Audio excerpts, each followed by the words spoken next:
כן, הוא הולך רק עם גיא נראה לי. רגע, אבל אמרו לך שאתה על תנאי או שנכנסת? נראה לי שאני על תנאי, כי ראתה שלא עשיתי הרבה פעמים שיעורי בית, היא קיבלה עצבים. כן. כן. וואלה, מה, לא צחוק, בחודש אחד לא עשיתי 10 פעמים, ובאיזה 3 חודשים, כאילו לפני, עשיתי גג 5. בוא נהיה דפוק, המנהלת מכירה אותי.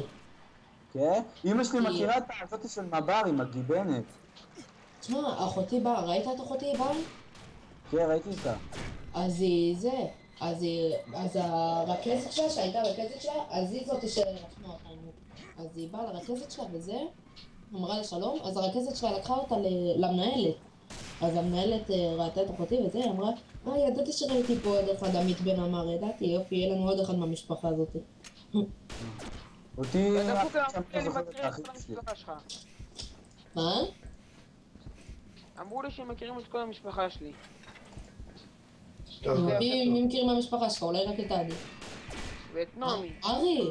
אה, ארי, נרשמת? זה כבר שעה פה. נרשמת, ארי? לא, מתי אתה הולך להירשם? לא יודע. מה זה לא יודע? מחר. בסדר, אחר.